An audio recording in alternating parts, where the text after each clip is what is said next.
Hey sisters, Daphna here. Welcome to this month's business training. If you are here with me, drop a comment below so that I know. And if you're catching the replay, go ahead and let me know as well. And feel free throughout this entire training to ask questions, share feedback, and just interact as much as you need to get the most out of this. So this month is, of course, the month of Aries. Soon we will be shifting into Taurus. The sun will be shifting into Taurus, but for now we're still very much in the thick of Aries season, which is springtime. And that is what has inspired this month's business training, holistic tips for energy and drive for sensitive entrepreneurs. So I know that most of you, if you are here in the inner circle especially, you're sensitive, empathic beings. And hey, Luna, know that you're definitely highly sensitive. And I feel that it's so important for us to recognize that and own that about ourselves, because a sensitive entrepreneur, we're like a different breed and we have such different needs and such different strengths. And so I really wanted to honor that in this session, because sometimes being high physically energized and, keeping our energy levels up, when we are so easily influenced by external energies and, being so empathic and so sensitive to subtle changes and things like that, I think that that's like a particular challenge that I, for one, know that I face. And so these are some of the tips and techniques that I have sought out and that the universe has shared with me, and I'm so grateful for, that have really helped me to overcome some of the challenges that come along with being highly sensitive in terms of staying on point, staying motivated, not feeling constantly like overwhelmed or overcome with emotion, So I know, Luna, you have tons of water energy, and I do too. And so that is kind of like the opposite force, I guess, of Aries or Mars, which is super fiery. So we want to nourish that part of ourselves. We want to make sure that all of the elements are expressed through us. And that's what this is going to be all about. So unfortunately, I wasn't able to use the screen sharing, like where I can show myself and my slides at the same time. But I'm just going to be showing the slides. And then later on, if I need to end this video and then come back on to show you some of the physical movements that I want to share with you, I might do that. So let's dive right in. By the way, you're of course going to get copies of the slides. I'll post them afterwards along with whatever resources I mention and any questions that you ask. Okay, so I'm just making sure that, okay, great. Just wanted to make sure that. So let's cast some intentions for this training. What would you really like to get out of this experience? What do you want to shift within yourself through this work, through really tuning into Aries and Mars's teachings and gifts, and also activating those parts of yourself? So set a intention right now. Maybe it's to be fully present. Maybe it's to activate a part of yourself that for the time being or for a long time has been kind of dormant or has been a challenge for you. What would it mean for you to have more energy and drive in your business and in your life? And if you want to share your intention, you're absolutely more than welcome to. My intention for this is to really not just share this information with you guys and make it super accessible for you, but also for myself to just kind of reset my energy. It's been a little bit of a crazy past week, and I would really like for my excitement and just, passion for my business to be heightened once again. So if you want to share your intention, I would love that. Okay, so let's talk a little bit about Mars and Aries, the archetype, what the divine masculine force of willpower is really all about, and why we want to tap into that, why it's so important. Mars is the ruling planet of Aries. Also rules Scorpio. So there's a kinship between Aries and Scorpio. But Mars is the warrior planet, and Aries is the first sign of the zodiac. So it really kicks off the energy of the zodiac wheel. And it's the spring equinox, which we just experienced. And we're just starting to open up this whole new astrological year. So this is, of course, the perfect time to really be working on this. So I added the glyphs for Mars and Aries here just for your reference to kind of, and just seeing them, I think activate something within us. Mars is, of course, not just the planet, the symbol for the planet of Mars, but also it's become the symbol for men or male energy. So there's something, just even subconsciously that is evoked when we look at these images. And of course, Aries is the ram horns, which again, they're both quite phallic symbols. So they do activate our masculine energy just by looking at them. So it is powerful and helpful to even sometimes just meditate on the symbols of the planets and the signs. And you can do that in meditation. You can visualize them in your mind. And that's a very powerful thing to do if you're wanting to really activate their energies. So let's look at some of the keywords for the divine masculine willpower, which is a little bit different than Saturn, let's say, which is another form of the divine masculine energy. But Mars is really all about the warrior. So if you want to make it feminine and relate it more to the female energy in yourself, you can think of it as the warrior goddess Athena, who's pictured here, or the wild woman archetype. So it's different from Saturn in that Saturn is much more about grounding, structuring, foundation, and building something of long-term sustenance, and our contribution to society. Mars is really much more raw, physical power. It's all about motivation, the thrill of life, the adrenaline rush, our willpower, our sex drive and libido. And in terms of business, it's strategy, our ability to implement strategy, to devise strategy, to kind of see our business as like a chess game, kind of, where we engage with the parts of our business and our practices in a strategic way. And being okay with that, For a long time, I had a lot of resistance and kind of like a negative connotation associated with being strategic. I thought it was like dirty. I thought it was, too like masculine or something. But how do we feel with that? It also has to do with independence and our just general energy. Mars actually rules the whole energy body. So how we are feeling in terms of our whole physical self is ruled by Mars. Aries also rules, by the way, the head and the face. So just wanted to point that out. Our skills, and Athena, of course, is the goddess of craftsmanship and skill and being able to create something. The heightened or elevated expression of Aries energy is indeed the creator or the creatrix. So it's really powerful. It's our ability to be pioneering in our business, to lead the way, to think outside the box, and to, blaze our own path. And our survival skills, not just in terms of our life, actually just being able to survive and take care of ourselves, but in terms of business, how resilient are we and how much are we focused on our survival and thriving. And competition. So this is a big one. I feel there's a lot of energy around this one. I know for myself, it's something that I've had a lot of struggles with, just being comfortable with competition, being excited by it, and actually fueled by competition.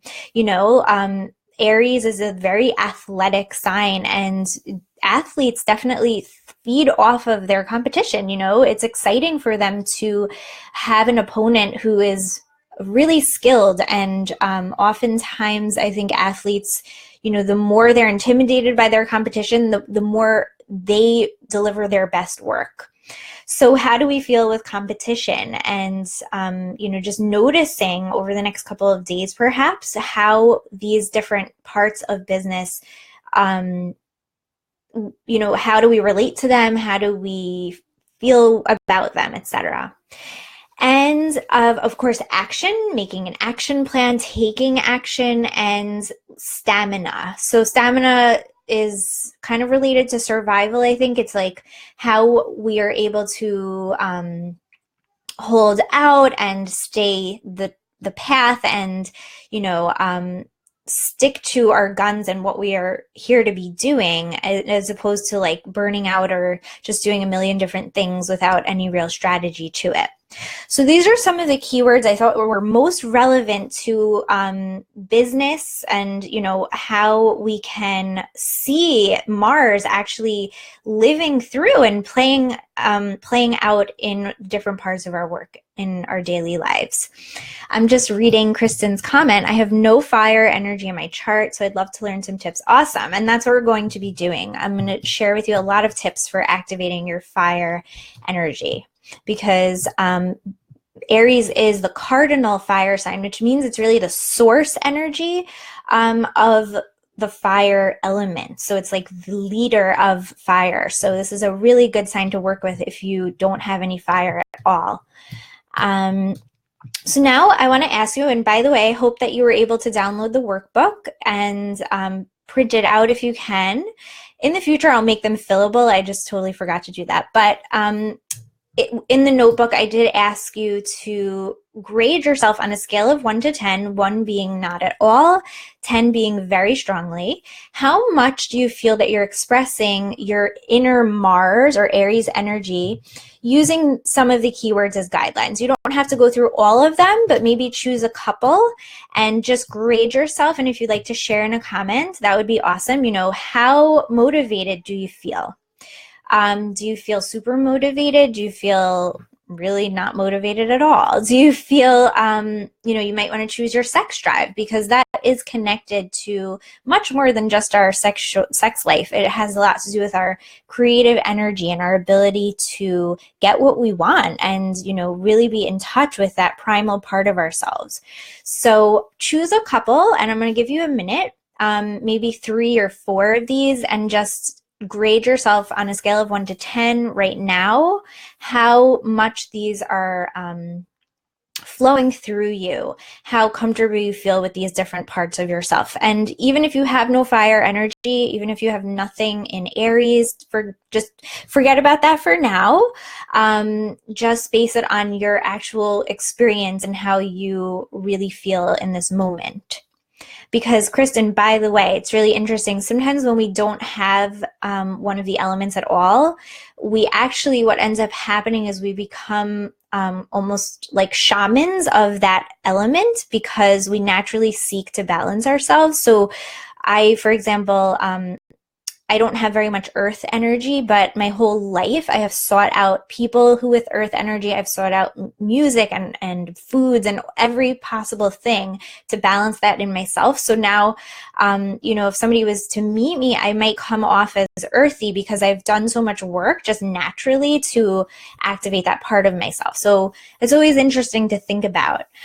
So if it'd just be interesting to hear, if you have kind of made it priority in your life to get more fire energy going. So if you'd like to share maybe even one of them, your rating of how these energies are flowing through you. For me, for example, I'll just choose one. Right now I'm feeling my I'll just go with stamina. That's the one that stands out for me. I would say right now, in terms of my business and my life and things like that, it feels actually pretty good. I would give it like an 8 or something. So that's awesome. And, you can see that by rating yourself on this, it's really a good way to get in touch with yourself and see what's really happening within you. Okay. So I'll give it a minute, see if anybody would like to share theirs. And I just absolutely love this image of Athena here. So beautiful with her spear. Okay, just waiting to see. There's a little bit of a delay. Okay, so you can feel free to share those later on as well. And what would it mean for you, for your life and your business, if you were expressing Mars divine masculine energy in a truly healthy and exalted way? What do you think your life and business would look like if you really were a 7 or an 8 or even a 9 or a 10 in some of these areas? Not to be excessively Mars, right? Everything in moderation. But what would it feel like if you really were fueled by and nourished by some healthy competition? What would it feel like if you were really strategic and felt great about that and had fun with that? So this is just another reflection question, and I'm going to just check what Kristen wrote. Okay, interesting. I do tend to be more motivated around people with fire energy. Yeah, and sometimes we do seek those people out. Stamina 6, motivation 7, competition 4. Awesome. Thank you so much for sharing that. I feel like this is the kind of thing that I would like for you to continue working with, especially if it's touching on some heartstrings, if some of the things are, bringing up some emotion or resistance or even memories or things, then I would say that this is work that you should continue with. So you might want to journal around some of the keywords, if not all of them. What does competition mean to you?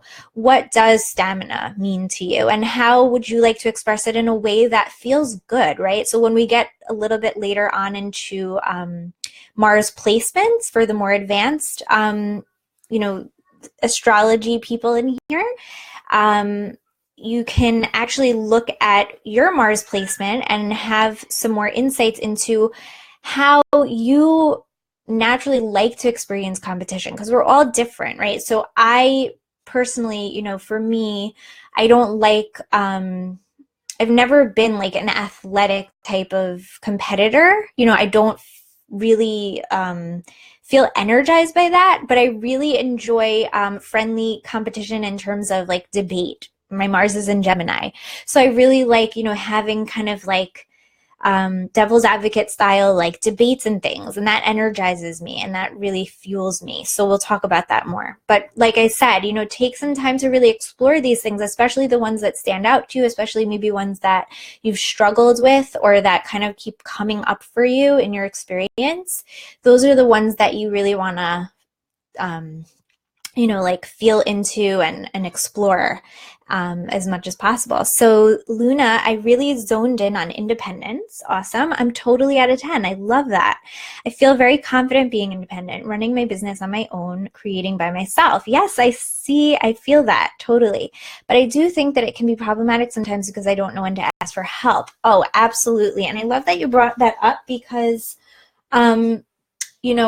there's such a fine balance, right? And that's why I was saying, like, you want to express it in the way that really works for you. So there's always two sides to every coin, right? So being completely independent, we also need to nurture our ability to ask for help. And it's just beautiful because the opposite of Aries is, of course, Libra, which is all about relationships and being able to be that kind of like codependent in a healthy way, working in relation or partnership. So whenever you're nurturing one sign, you should always also balance it with its opposite. And I love that you brought that up. Thanks, Luna. Yes, much more comfortable with debate. Awesome. Okay.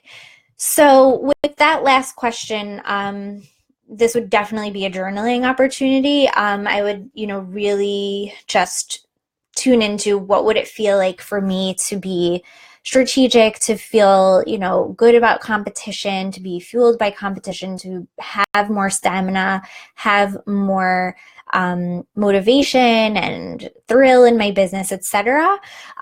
Definitely a journal question. But if you want to share anything that comes to mind right away, right now, that would be great too, because that will motivate you actually to implement these things. So for me, for example, just envisioning being more motivated. Like actually this past weekend, I took a whiteboard and just above my desk, I wrote all my goals and my desires, which are very much connected to Mars, your desires.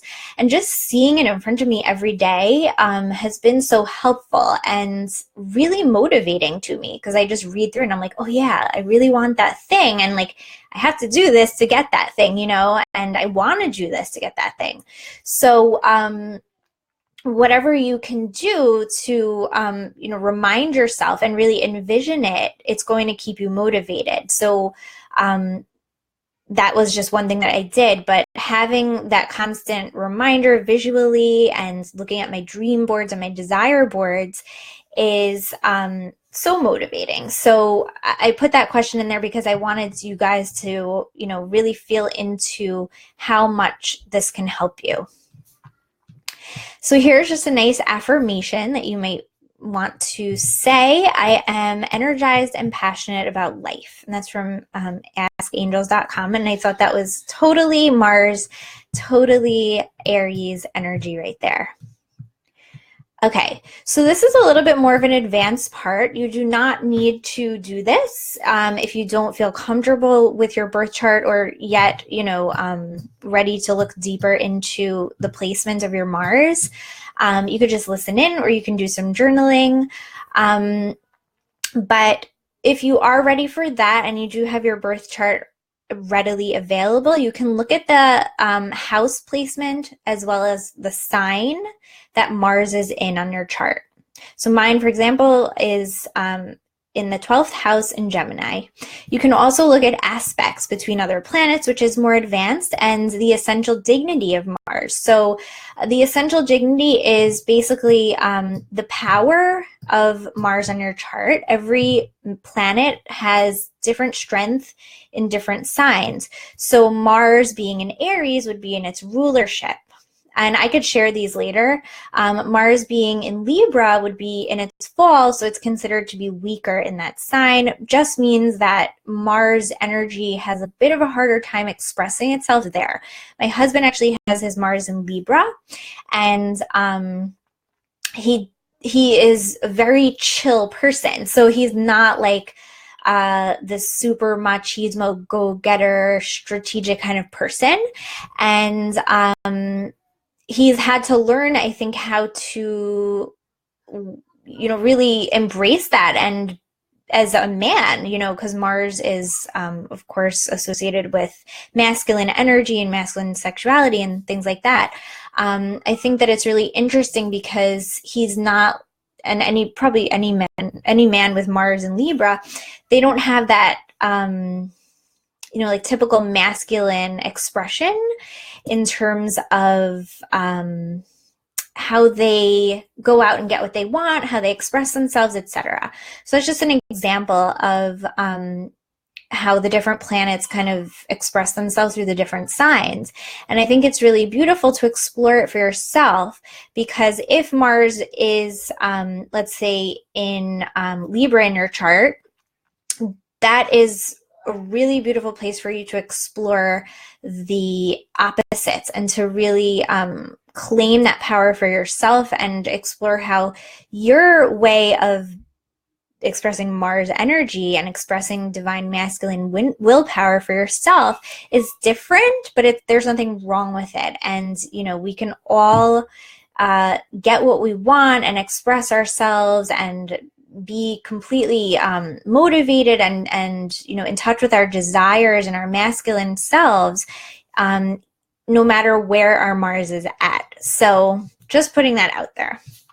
So I did list out some of the Mars placements, and I'm just going to catch up with the comments. Kristen said her Mars is in Taurus in the 11th house. That's awesome.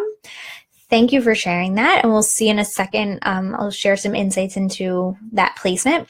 And Luna's Mars is in Virgo in the 8th house. Cool. She used the equal houses. I know some people say negative things about this placement in the 8th house because of what it represents.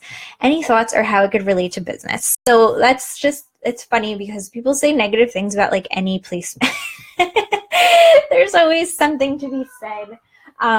So I would just, I really have made it a priority, I think, to like never listen to the negative things, because it's all just energy and how we express it. And a lot of the old school astrology is very like black and white, good and bad, but New Age astrology is all about recognizing that every placement is really beautiful and powerful. It's just different. It's just different expressions of the energy.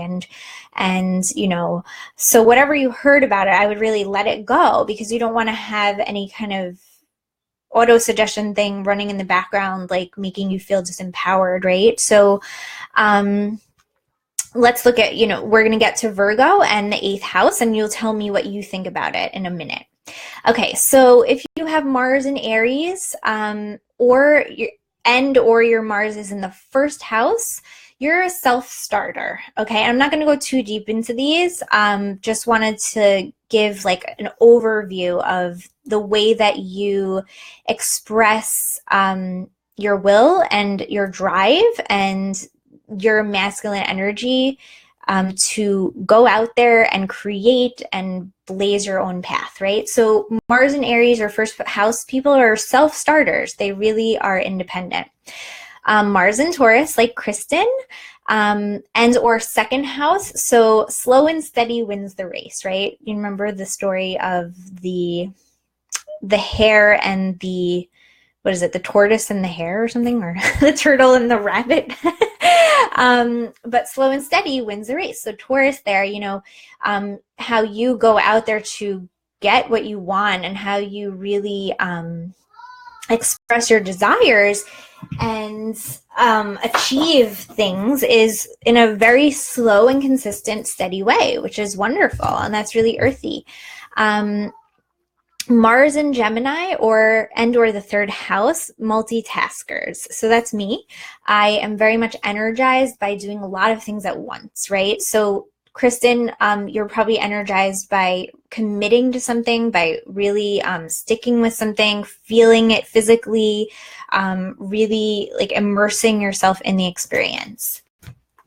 Okay, if you have Mars in Cancer and or the 4th house, you're an intuitive action taker. So you really base your actions off of your intuitive nudges, and you gain fuel and you kind of fan your fire through this like intuitive, like psychic sensory mode, I would say.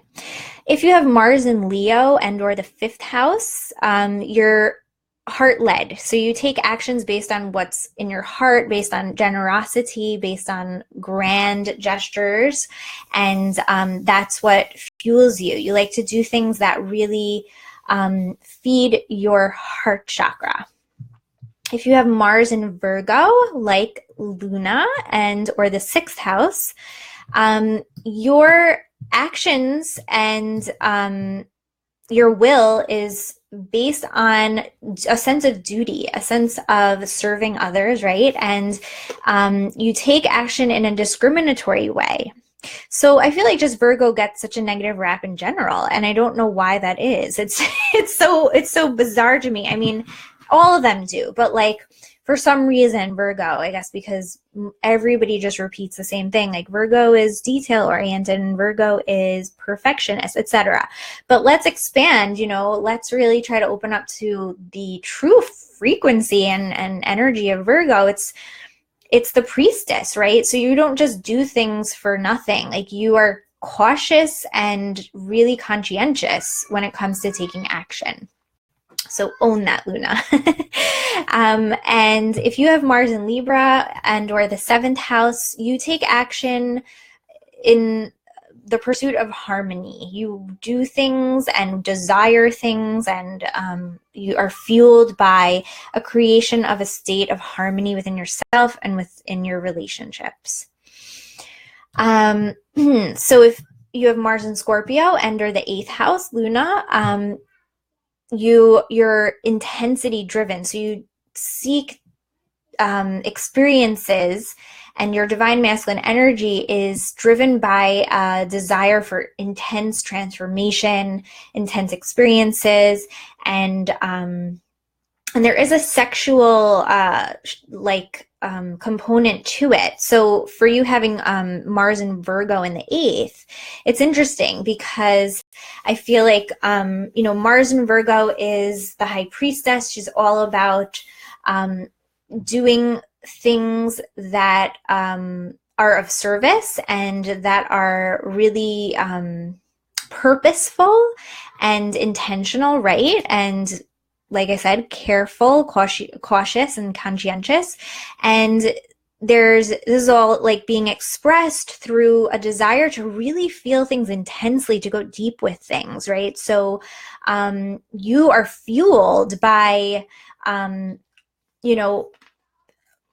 expression of the energy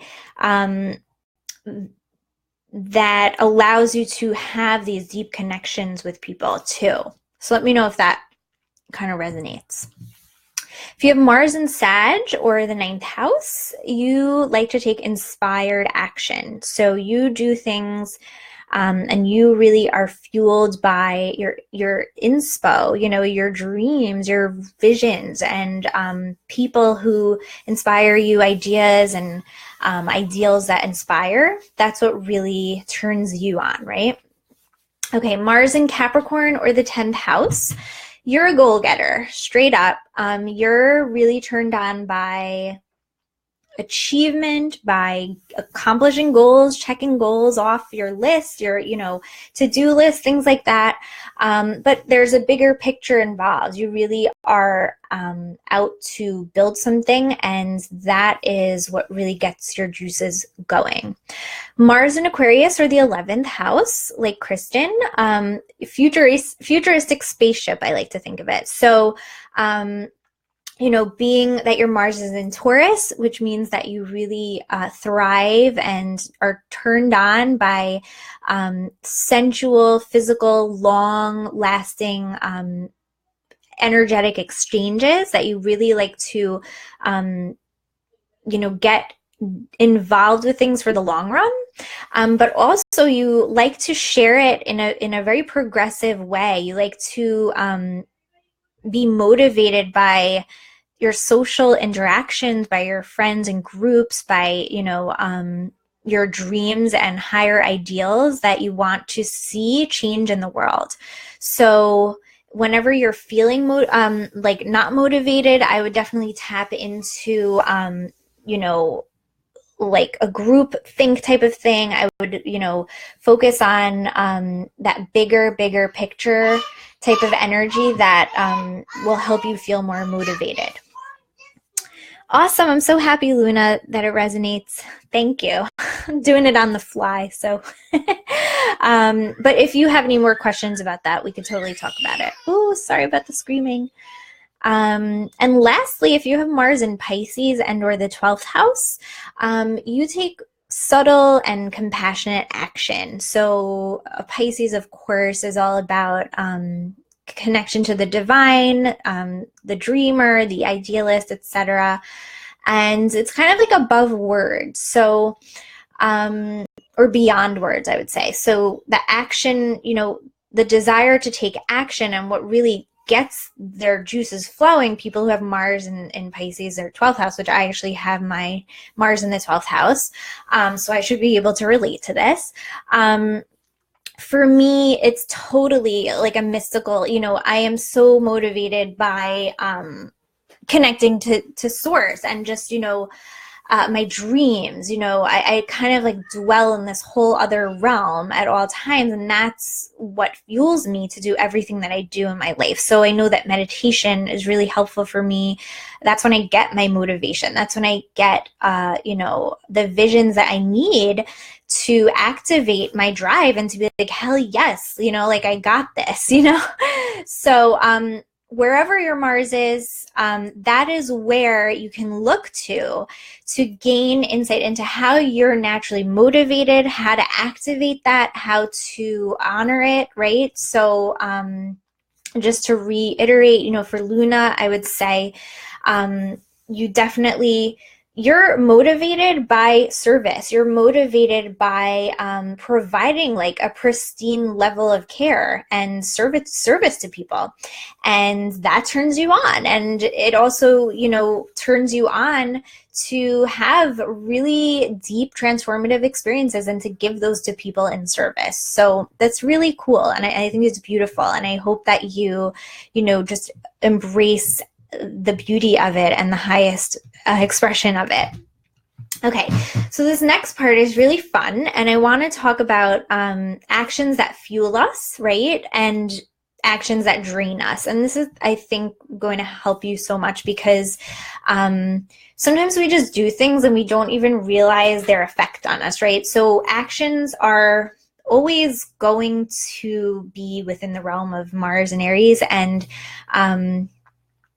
therefore they're really the tools that we have, they're really effective and powerful tools to elevate and express this energy in ways that we want it to be expressed, to actually accomplish things, to be driven, to be powerful, to be leaders, etc., and not to be, lethargic and overwhelmed and fatigued and kind of like,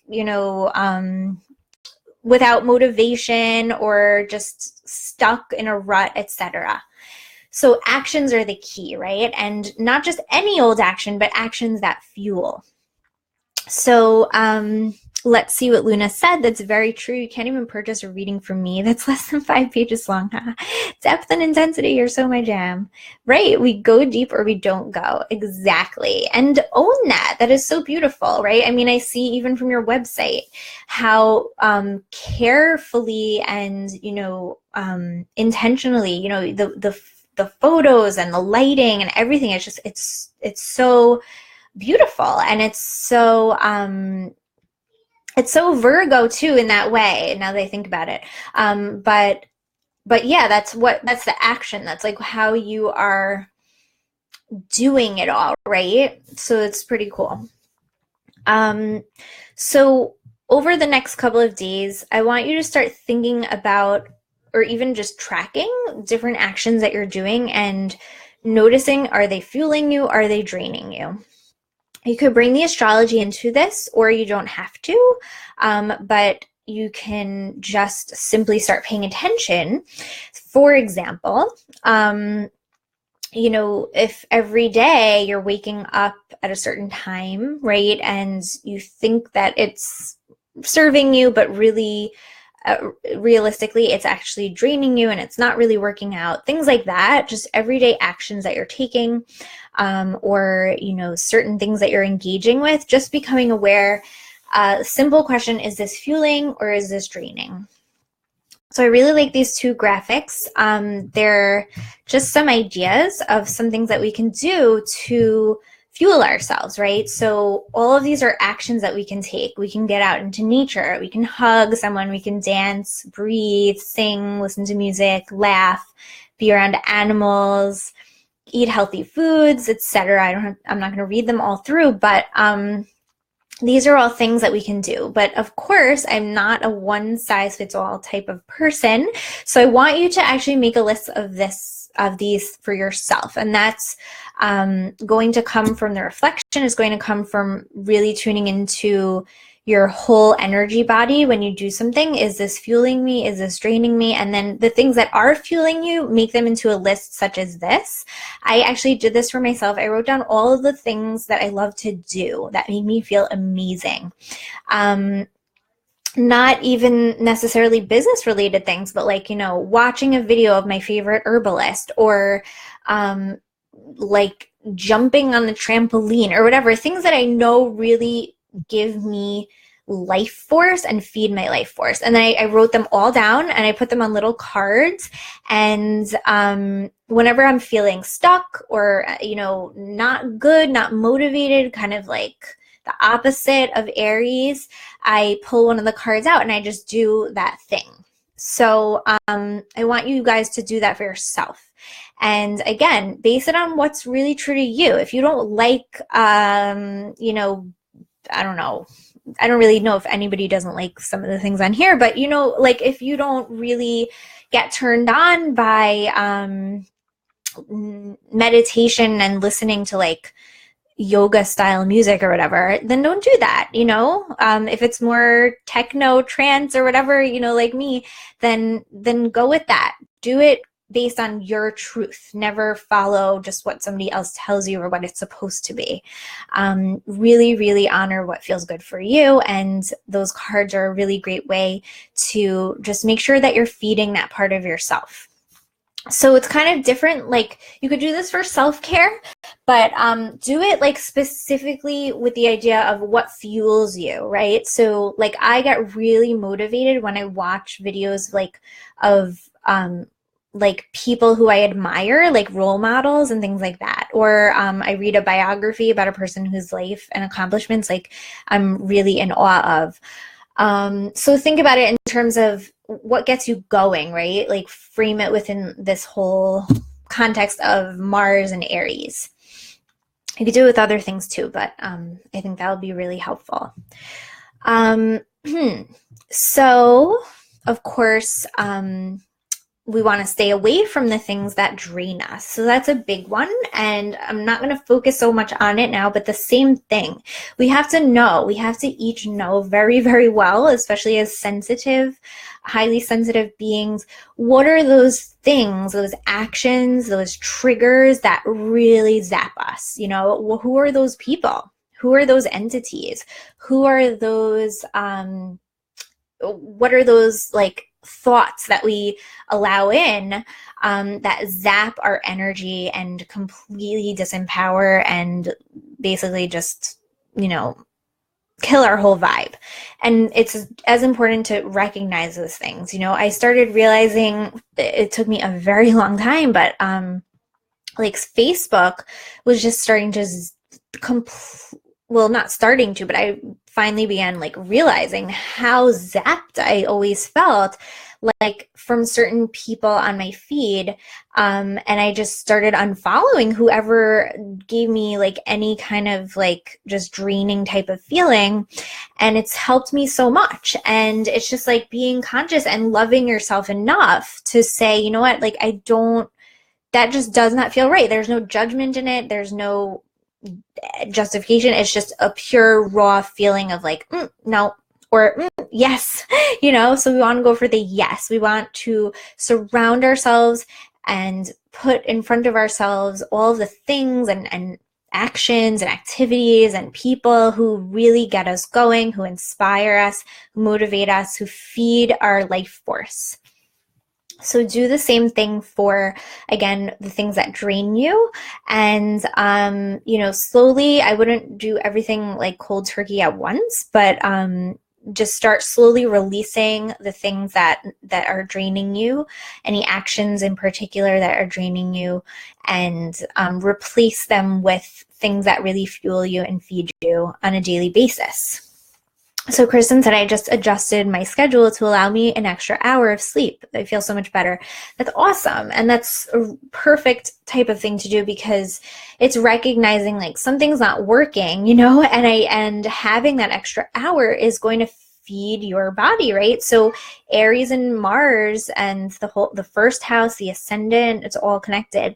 They actually rule our physical body, right? So just having respect for your vehicle. It's like it's your chariot that your soul has to take you through this world to accomplish what you need to.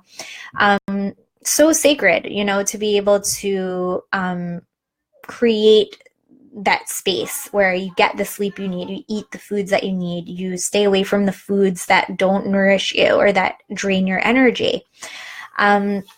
So I was actually going to say something, and I think I kind of forgot what I was going to say, but it was something, I remembered something that was like really draining to me, and I released it and it felt amazing. Maybe it'll come back to me. Okay. So now I'm going to go into some of the natural allies that nourish this energy. And these are just recommendations. Of course, we're all different, and your body is going to take these differently than my body, etc. But in general, just energy wise, these have a kinship with this fiery air energy. So basil is an herb that is ruled by Aries, as is cayenne, super spicy. Garlic. So just food wise, you can actually eat these foods or add them to your diet, Kristen, to increase your fire element. So just cooking with them or making a tea like Tulsi, holy basil. Garlic, you can wear it as an amulet. I mean, you'll ward off some vampires, but people put garlic like around their house and things like that. But just even eating it, like I was saying, is going to activate fire within you. So it's warming, right? So it like increases circulation and gets our blood flowing and helps us to move and burn, any stagnant like toxins and things like that. Interestingly, pine is also associated with Mars, and just the other day I harvested a whole bunch of white pine and made a tea out of it, and I didn't even realize that it's ruled by Aries and Mars, so it's really cool. Pine tree medicine is really high in vitamin C, which is awesome. But you can even work with this tree medicine, like being with a pine tree, meditating with a pine tree, hugging a pine tree, doing vision meditation types of things with the pines. I love tree medicine. And I just thought that was a beautiful one to share. Coffee will activate your Mars. So it's really amazing to me that coffee is the #1 herb in the world, right? How many people are addicted to coffee? How many cups of coffee do we drink a day in this country? And I'm sure many other countries. And it is an herb that activates the masculine Mars energy, which is so interesting, isn't it? I love coffee, but lately I've been not feeling it as much. Like I just don't crave it as much. And even if I have a cup, I don't finish it necessarily. But it's just super interesting energetically to realize that, that it is activating Mars, and maybe we need less of that, I guess, maybe like overall in our society. So, however, you can totally work with that beautiful ally. It's a plant after all. And if you get good organic coffee, it can be a wonderful tool for helping us to activate our life force and our drive. Onions and radishes are 2 other foods that will help to increase your motivation and drive and energy. Sharp foods like that. And shark, bear, and crocodile medicine are 3 totems that you can work with or call in to help you activate this part of yourself, right? So if you're feeling like you need more motivation, if you're feeling that you really have a hard time asserting yourself, being in healthy competition and being direct with your energy, then I would call those in. And some ways that you can do that is simply meditating. You could just, in your meditation, ask for a shark, bear, or crocodile to come and share some of their teachings with you. You can, of course, look at their images of them or little figurines and things like that. And I'm also going to be starting to make animal spirit essences. So if you want me to create one for you for any of these, I will have those available soon too. In addition, fire opal is a beautiful gemstone and gem elixir that you can work with to help activate this Aries energy too. So fire opal helps you to have more activated I am energy. So if you're currently kind of feeling like in the state of would or should or could, rather than like full out, full presence in the now, like I am, like I am doing, I am being, then that will help you to shift that. So it's a beautiful one to work with. I actually work with opal myself and I love it. Ruby is another crystal that you can work with to balance the first chakra and support the ability to ground your spiritual energy completely into the physical body. So again, remember, Aries and Mars have rulership over the whole physical body, right? Like if you think of your body as like a chariot or a car or, you know, a spaceship, however you want to relate to it, a temple perhaps, this stone will help you to bring everything spiritual, mental, all of the like etheric energies into the physical space so that you can live it out and do something with it. Tansy flower essence is great for sluggishness and immobility, kind of like feeling stuck in a state of inaction. So if you feel, when you rated yourself 1 to 10, if your ability to like really move energy and do things and like get going is low, and you feel kind of sluggish and fatigued and like you find yourself a lot in a state of like just being stuck, I would work with Tansy flower essence. Mountain Pride is a flower essence that's for activating your warrior-like stamina, which is totally perfect for Aries and Mars. Here's a beautiful mantra that you can say, and you can of course write your own based on your needs and your experience and what feels best for you. I initiate and birth. I am the beginning. I am a creative and innovative woman of fire. So Kristen, I feel like that would be a good one for you to really claim the fire element within yourself. And that's from Fiona Morgan. So in addition, I would say, you know, when you do some of the action steps for the workbook and for this whole training, when you're going through actions that fuel versus actions that drain, and also reflecting on, you know, what it will feel like to really be in an exalted state of Mars energy or full divine masculine willpower, you can start creating little mantras or sentences for yourself. So I'll share a couple of more that I really like, just to inspire you a little bit. And then we're going to do a really creative kind of movement to help activate, because really, really, really, Aries and Mars wants us to actually move our physical body and, you know, not talk so much, but just do. So I'll read a couple of more affirmations for for Mars. I'm a pioneer and a leader. The strength of the spiritual warrior is with me now. I react quickly and powerfully to every challenge.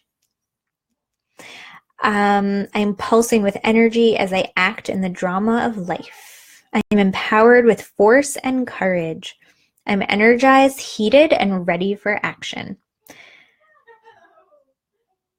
This is a good one for you, Luna. This sounds kind of akin to like your placement. I dominate only myself so that I may serve, right? So one of the shadow expressions of Mars and Aries is the tendency to dominate or to be overly machismo, right? So we see that in our president. He has like a really dominant, I think he has like Mars like on his ascendant or something. And this is of course a problem at large, you know, just the patriarchy. So, you know, we don't want to dominate anybody else, but we do want to dominate our own self, and we want to master our own energy so that we can serve. I am always ready to begin again, and I'm the hero in a moment of crisis. So those come from David Strussiner. And yeah, so now I'm going to share with you something called the Rainbow Dance, also from David Strussner. His book is called Astrology for Self-Empowerment, and he teaches something called the Rainbow Dance. So I'm just going to read through it. Since I can't unshare my screen and I don't want to break this up because then I won't, anybody who's watching the replay won't be able to catch it. But I'll just share it with you. And we can, you can actually get up now. I'm going to get up and we're going to stretch around a little bit because it's so important, like I said, to just move. And when you're becoming aware of actions that drain, actions that fuel, also just pay a lot of attention to your physical body and how you're feeling, like, certain postures and certain ways of carrying yourself, etc. How do they feel, and really, really feel into it. One of the things that I shifted, which I just remembered, was for a really long time when I did client sessions, I would always do video chats. And it was so draining to me. Oh my gosh. And I didn't even realize it. Like, I just totally did not recognize that that was part of what was draining me so much. There were other things too that I had to shift, but this is just like a simple thing, not just fixing my posture in general, which I've been working on, which is more of like a Saturn thing. But I started to tell people that I'm not doing video sessions anymore because it's just overstimulating for me, because I am a very visual person. And I read people, like, that's just like what I do. And I get a lot of my intuitive information visually. So it was just like overly bombarding. And I started just telling people that it's now just audio and it's totally fine. And people just, that's completely fine. It's just that I had to recognize that for myself. And sometimes, like, that's an example of, like, we just, like, do things because, like, we assume that, like, we're supposed to. Like, where did I even pick that up from, that, like, all my client sessions had to have video on them, right? So that's just one idea. You can also work with your environment in terms of the lighting and air, having enough fresh moving air, and candles for the fire element is really good too. And essential oils and incense as well. That could also be good. So let's get into this planetary rainbow dance exercise. So you're going to need to look at the symbols for Mars and Aries. I'll go back up to that for these dances. And I'll just go through it now. Just go with it. Flow with me. And this we're doing for Mars and Aries, but you can do it for really all of the signs and planets. So before we begin, we're going to do some deep rhythmic breathing.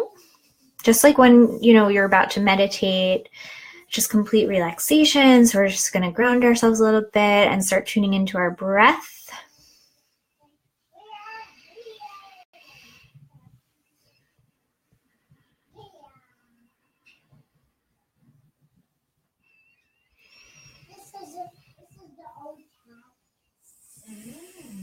Okay, so just breathing in and out through our nose, out our mouth.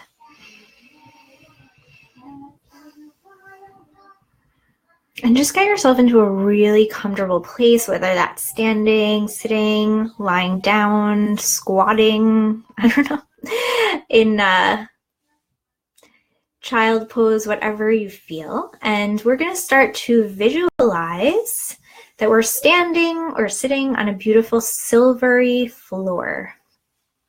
Okay, and I'm just going to do this like a little bit speedily, just for this initial training one, but you can always take this and, bring it into your practice. So we're going to imagine now that the red fiery planet Mars is entering our field of awareness. So whatever the planet looks like, it doesn't have to be the real visual of Mars if you don't know what that looks like, but just imagine basically a fireball of energy coming into your energy field. Feel its raw power and strength as it surrounds your being. So feel the heat of the fire. Feel energized as it merges in you and through you. See the sphere of Mars transforming itself into a perfect arc, like one shade of a rainbow. So we're imagining the red, pure golden red fire turning into an arc of a rainbow, maybe above you, maybe all around you, maybe in front of you in a distance. So we are in the center of the arc. You're in the center of the arc, which runs through your heart from either side of you, with the ends resting on the silvery floor. So I'll say that again. I'm sorry about the background noise. You're in the center of the arc, which runs through your heart from either side of you, with the ends resting on the silvery floor. Okay, so basically you're underneath this red fiery arc. When you're quite comfortable, you can go through with the other planets, or you can just sit under the fiery warmth of Mars, right? Now, you can start moving around the silver floor. You can start dancing with the rhythm of the different energy, the rainbow, fiery Mars. And if you want to bring in other planets too, you can bring in different colors as well. You can start to manipulate the arcs with your hands, move it in whatever way you desire. You're the magician in perfect coordination and in perfect poise, and you move effortlessly in the dance of life. Now take a deep breath and visualize the rainbow, or the red fiery arc, turning upwards, kind of like into a crescent shape, on the top of your head, like a crown. And you're going to breathe it in, really allow yourself to be completely immersed in the fiery red energy of Mars. And whenever you're ready, you can sit with that for as long as you like, but whenever you're ready to, you can send it back to the cosmos, to its source. And if you're doing it with all of the planets, like in the future, if you do the different colors of the rainbow for each one, you would send each one back in order. So going through the colors of the rainbow like that is really, really activating for your whole chakra system. And just working with the red fiery Mars energy will help you to be awakened and physically activated. I already feel that. So you can just see, if you want to take this and adapt it to yourself, you're basically working with fiery energy, but you're really evoking Mars. And you can work with different goddesses too that are associated with Mars. If you want to take it to more of a feminine, like goddess place, Fiona Morgan is an astrologer who is very into reclaiming astrology for the divine feminine. So she actually interprets all of the planets and signs as feminine beings. So I'll share with you a little bit about what she says about Aries and Mars. So like, let's say in your meditation, you might want to evoke or call in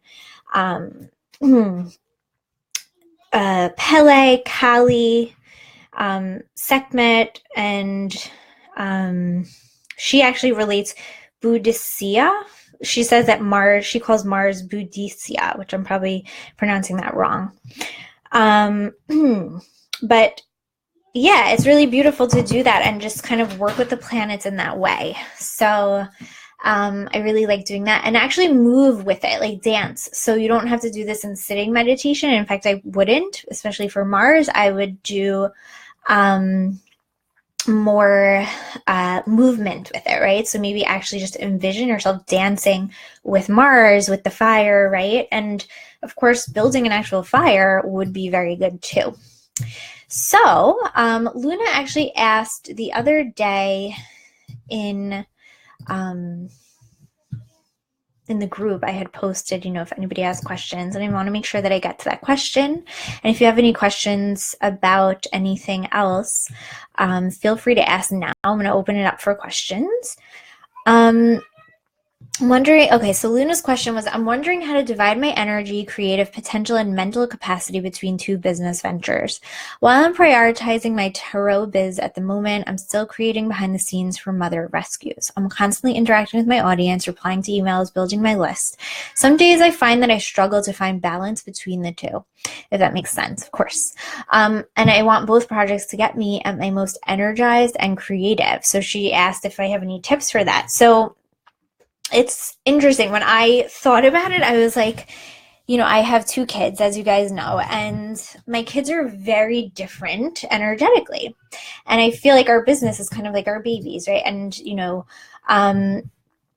so I was thinking, with my daughter, let's say she has very different needs than my son, and yet I'm fully present with both of them and I'm able to give them both. So it's definitely doable, Luna, for sure. I think that building your audience now and, really nurturing them for Mother Rescues is a smart thing to do.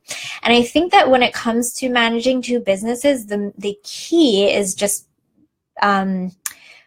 really being organized and creating a rhythm that gives you space to have full presence for both. So,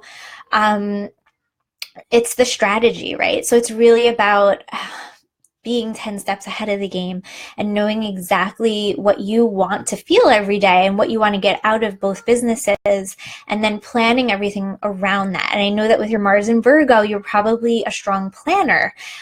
You probably have that natural ability. So I would say planning is really important in your situation. And just in terms of dividing energy, like I would actually think of it more as like not so much dividing, right? Because it's really it's one you, right? So you might have many different projects and ventures happening, but I think that thinking about it in terms of dividing yourself, that's going to drain you, and that's going to make you feel kind of like fragmented or like half of yourself, right? So just remember that even if it's two different projects, right? It's still all coming from you and it's one you. So don't try and like divide yourself up. Try to, I would say, take the different actions and responsibilities and tasks, etc., for each business and batch them. So like don't treat them as like two completely separate things. Like if you're doing your Instagram planning for one, do the other one at the same time, because really you're basically just talking about different topics, but you're not really, it's not like you're changing who you are or anything like that. Like your people love you for who you are, and the information that you're sharing them with them and the content is different, but it's still one you, right? So I think that when people do have two different businesses, they kind of get really caught up in like that everything has to stay separate, right? But there's really no such thing. So I'll release that and start seeing it as one whole, that this is just,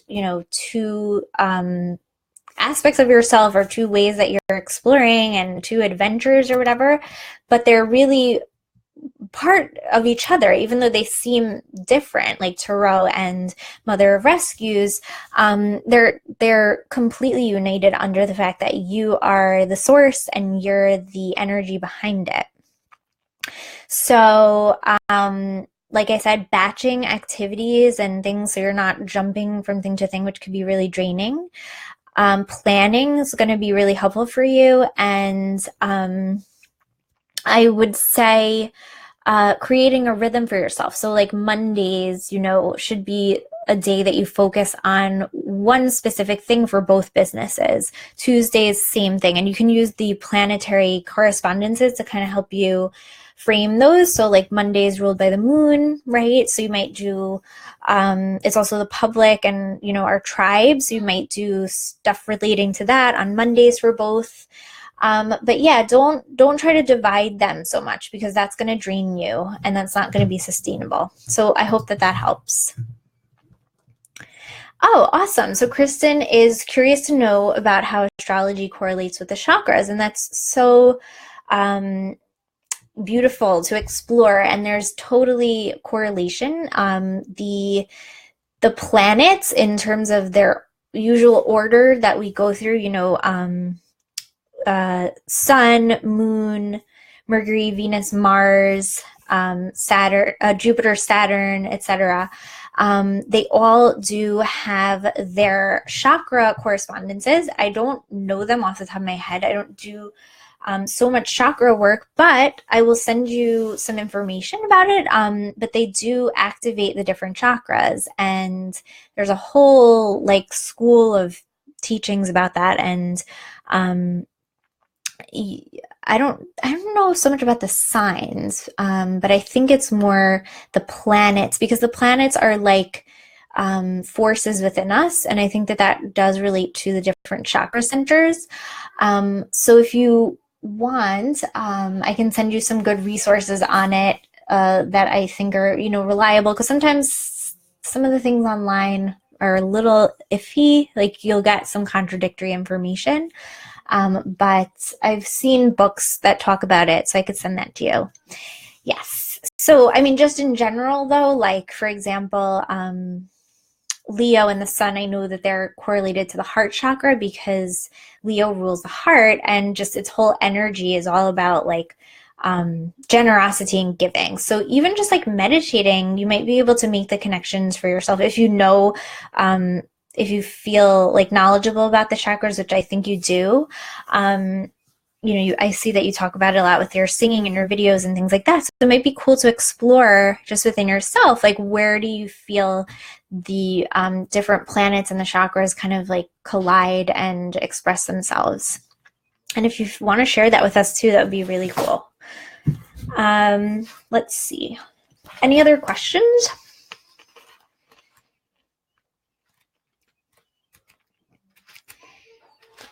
Let's see.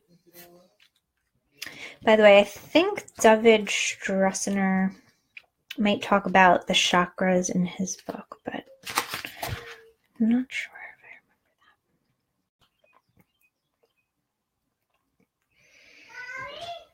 if I remember that. Okay. So if you guys have any questions about your own personal Mars and Aries energy, totally let me know. Oh, the animal essences. So I had mentioned shark, bear, and crocodile for Mars and Aries. And I also said that I'm creating to them, and those are going to be available to buy from me. So if you are interested in getting one, just let me know and I'll tell you more about how to order. But they're basically going to be a combination of crystal or gem essences, flower and herb essences, as well as different planetary infused intentions and things like that, and just working with the animal spirits to create them. So I'm very excited about that. That's like a newer development that I've been embracing, and it's really cool. So I don't know if you can get them anywhere else, but you can always work with the animal spirits. And I'm going to actually offer medicine card readings, so you can learn who your animal totems are. We all have 9, and it's really beautiful to discover basically who those spirits are, what they are here to teach you, and how you can walk with them. And it's really it's both surprising, but also like really one of those like, oh, of course, like when I discovered mine, some of them I was surprised by, but as I began really connecting and tuning into their teachings, I realized that they've been with me all along. So if you do want to get an animal card reading, just let me know as well, and we could talk about that too. So this was really fun. I hope that you guys definitely got a lot out of it. And oh, I just see another comment from Luna. I was thinking about this recently, how each baby requires a different energy of mine. Also, when you talked about star archetypes, it got me thinking. I feel like the puppies are more my sun, Cancer the mom, and Tarot is more my moon, Virgo the healer. Oh, that's awesome. I'll meditate on how I can bring them together more and intertwine them. Yeah, definitely. And just remember that you are the creatrix of both. And I just feel, it just feels really strong for me to tell you that, don't try to separate. I think that the key is really trying to treat them as like two of your babies, right? And yeah, I hope that that helps. And it's so exciting that you're doing both things. And hey, you never know. You could do tarot readings for dog owners, you could bring them together in more ways than one. So thank you guys for being here. I really had a great time hanging out with you. And like I said, if you have any questions at a later point, as you're reflecting, as you're working through the workbook, etc., just leave it here and I will get back to you. And I hope you guys have a really amazing rest of your weekend. So I will see you soon. Bye, Kristen and Luna, and everybody else who catches the replay. See you guys.